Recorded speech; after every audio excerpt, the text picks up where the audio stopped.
In 2019, I began to grow dissatisfied with how things in my life were going. I started to daydream about what it'd be like to move to Japan, and this was for two main reasons. The first was that I had a coworker that was moving to Japan to teach English, and the second was that I played a video game called Persona 4 Golden. In Golden, you split your time between fighting monsters and living an idyllic life in a small Japanese mountain town. I began to imagine that Japan might be this magical place that could change my life.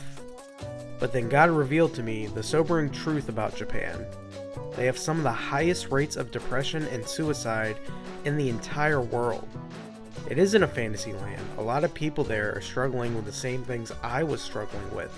So, for the last 5 years, I've been dreaming about going to Japan, but now for a very different reason.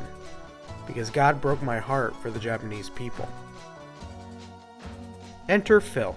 Phil is a field coordinator for several teams in Japan. He also served in the country for 10 years. Phil was going to go visit the teams there, and he invited me along, my first chance to see the country, and to see it with someone who used to live there. This is Skylar. He has a similar story to mine. God also gave him a heart for the Japanese, and he has also been wanting to go visit the country. So he would join us, and soon the three of us were bound for Japan. I'll share with you some of my thoughts and impressions as I guide you through our trip. 1 week visiting Tokyo, Ishinomaki, and Okinawa.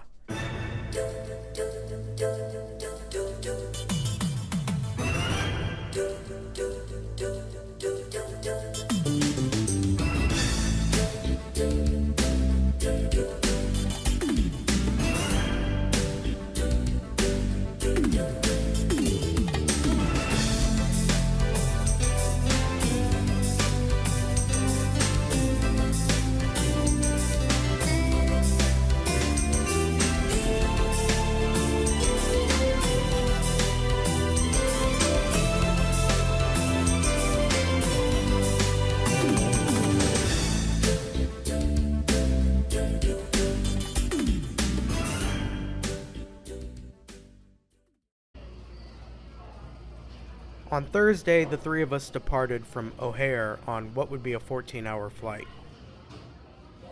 Due to the time difference, we touched down in Tokyo's Haneda Airport Friday at 4 o'clock. Quite the skyline. Welcome to Tokyo's Haneda International Airport, where the local time here is just now 4:07 p.m. We took the trains to an area of the city called Machida. There, we met Tim and Lisa, co-laborers of Phil's during his time in the country. They let us stay the night at the church that they serve at, Machida Church of Christ. On Saturday, we returned to the train station and quickly discovered that there was an imminent election.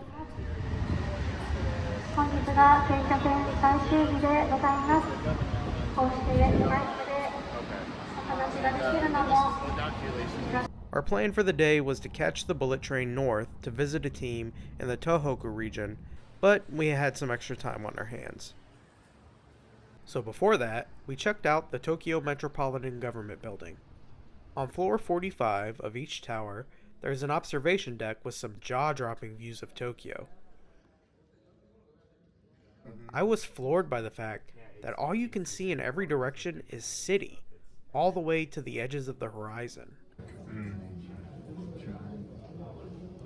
In our eye line here, everything that we can see, how many Christians do you think there are? Me?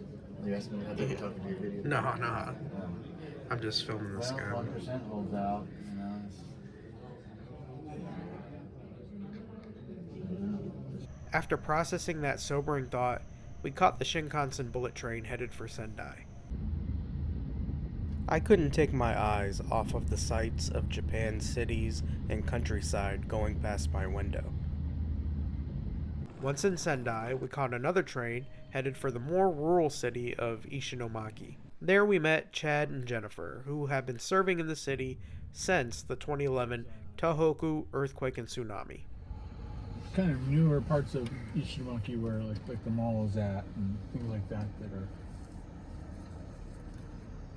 a little more busy now. Chad took us to The Rock, a gathering place for their fellowship in Ishinomaki. That night, there was a youth group meeting.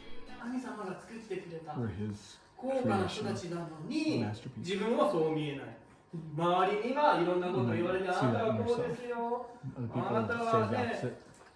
可愛くない頭悪いいろんなこと People 言 say われ you're て ugly, それ you're を信 dumb, じ or て you're stupid, or でも神様 What が is God 私たちを作ったからすごいさ what is it? それだけじゃ The な God く who て created 私た us ちは saying 良い about 働 us. きをするために作ら The next morning, Phil, Skylar, and I got up early and walked to a nearby temple that we found on Google Maps.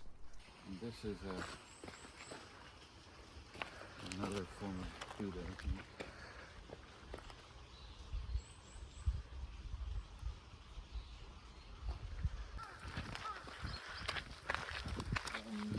There's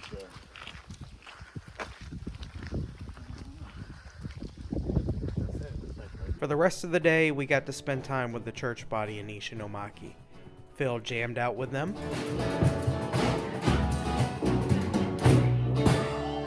And Skylar balled out with them.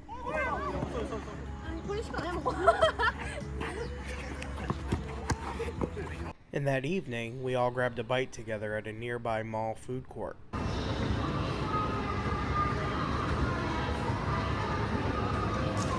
On Monday, Chad and Jennifer took us to the nearby town of Onagawa, another area totally destroyed by the tsunami in 2011. For some context, on March 11, 2011, Japan suffered a massive magnitude 9.0 earthquake off of the northeast coast of the mainland. The earthquake triggered an enormous tsunami that leveled fishing towns in the Tohoku region. The death toll was near 20,000, making the event one of the deadliest natural disasters in history. This is Chad and Jennifer's guest house in Ishinomaki. And this is how high the floodwaters rose. The tsunami didn't come in here, but because of the earthquake, this whole place settled. See how the level down there where the sidewalk's at? So that's it was down that low, and so this whole area every day at high tide would flood. We had to time the driving to Oregon with the tides for that from this season. Next door neighbor, kind of grandmother, her younger sister was at their home, family home, but had been going in for cancer treatments to the hospital in Sendai, and happened to be in Sendai with her car that day, and so their home was right by the ocean, completely destroyed. But she was spared because she was in the car. In Onagawa, we visited a monument which featured an overturned police box, a reminder of what the city had lost.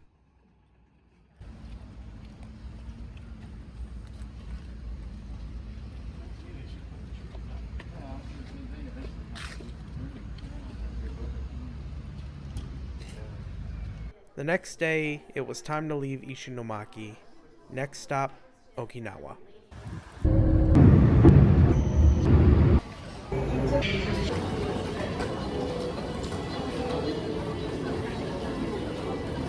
On Wednesday, we met up with Andy. He and his wife Megan work at a K-12 Christian academy on the island. It didn't have a very good reputation when we first got here. It's better now. On the way to our Airbnb, Andy took us down to one of the beaches he and his family frequent.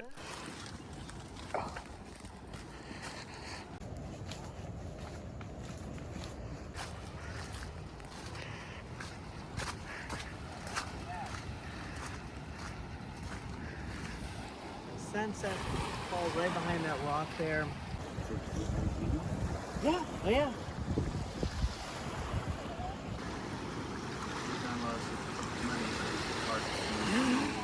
Yep. The next day, we had the opportunity to sit in on one of Andy's chapels at the school.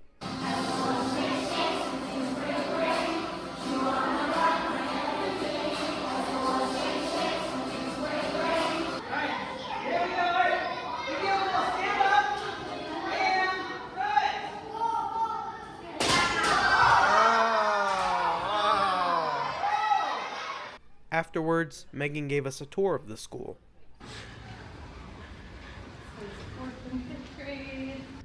For lunch, we visited a local fish market.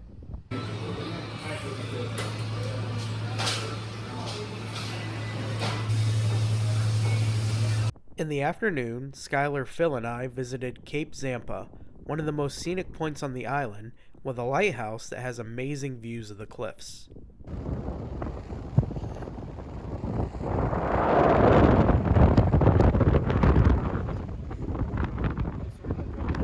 Yeah, I'm holding it with both hands.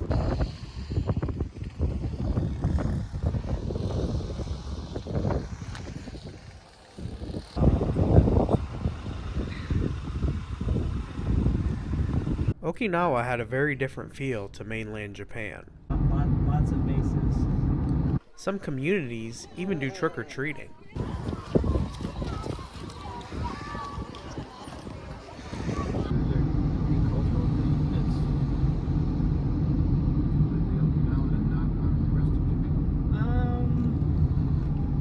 Yeah. Like, are there less shrines around? There's less. I mean, when they have their own their own ancient religions. On Friday, it was time to head back to Tokyo. We spent one more night with Tim and Lisa before our return flight on Saturday. And with that, our trip to Japan was over. So what have been my main takeaways from this experience? Well, for one, everyone in the country was beyond nice. From train passengers to the shopkeeper we met in Onagawa. Andy reflected on how that can make it difficult to reach the Japanese with acts of kindness. Also, it seems as though none of the believers in the country we spoke with have figured out a unilateral way for reaching the Japanese. They come to the Lord for vastly different reasons at vastly different points in their lives. And as a last takeaway, I'd like to share with you some of the Japanese versions of everyday things that I came across. This is a Japanese pillowcase. This is a Japanese futon. This is a Japanese shower. This is a Japanese car park. This is a Japanese billboard. This is a Japanese train station. This is a Japanese gas station. This is a Japanese toilet. This is a Japanese temple. This is a Japanese gravesite. This is a Japanese grocery store. This is a Japanese phone booth. This is a Japanese mailman. This is a Japanese shrine. This is a Japanese hardware store. This is a Japanese McDonald's. This is a Japanese pickup truck. This is a Japanese fishing boat. This is a Japanese ice cream truck. This is a Japanese sandwich. This is a Japanese church. This is a Japanese church. This is a Japanese church. And this is a Japanese church.